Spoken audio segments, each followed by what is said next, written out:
Que se passerait-il si vous arrêtiez de manger du pain pendant une semaine? Manger trop de pain peut avoir des conséquences graves sur votre santé.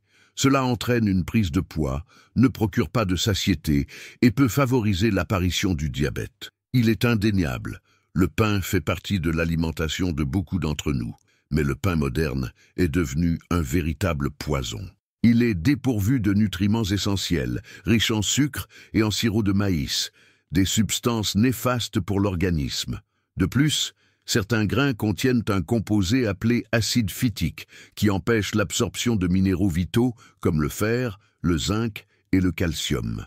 Et le pire, il est chargé de gluten, une substance toxique pour notre santé, pouvant mener à diverses maladies auto-immunes.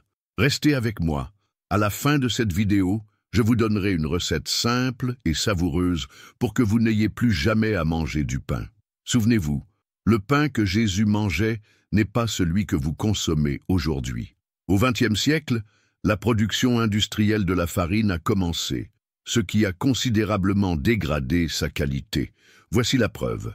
Premièrement, vieillissement prématuré. Comme je l'ai mentionné, le pain est un aliment pauvre en nutriments. Lorsque nous consommons des produits dépourvus des vitamines nécessaires, notre corps perd de sa fraîcheur et de sa jeunesse. Si vous y prêtez attention, les personnes qui mangent beaucoup de farine peuvent paraître plus âgées que leur véritable âge. Deuxièmement, troubles digestifs. Ressentez-vous parfois une gêne au niveau de votre intestin, constipation ou diarrhée fréquente? Dans 90% des cas, cela est dû au gluten. Il affecte les cellules de l'intestin et de nombreuses personnes développent des troubles digestifs importants. Troisièmement, toxicité. Comme vous le savez probablement, le blé est cultivé en grande quantité de nos jours. Pour accélérer la production, il est souvent traité avec des pesticides afin de le protéger des nuisibles et des champignons. Mais ce n'est pas tout. Pour rendre la farine plus blanche, les fabricants utilisent les mêmes produits qu'on emploie dans les blanchisseries pour blanchir les vêtements.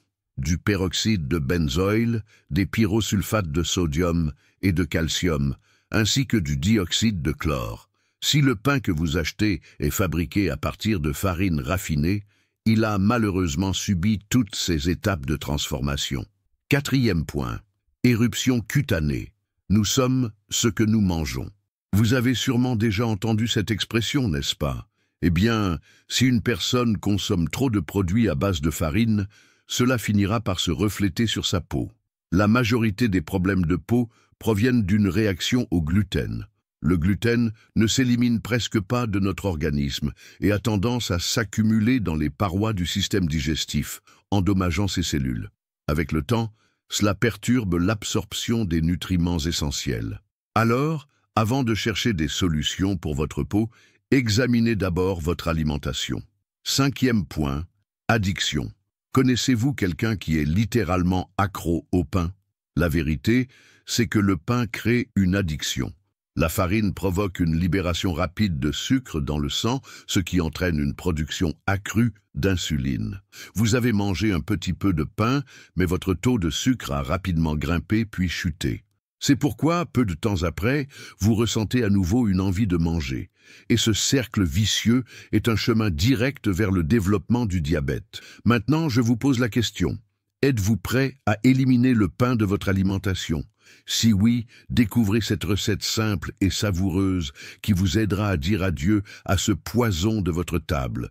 Ce pain ne contient ni farine, ni lait, ni œufs, ni levure.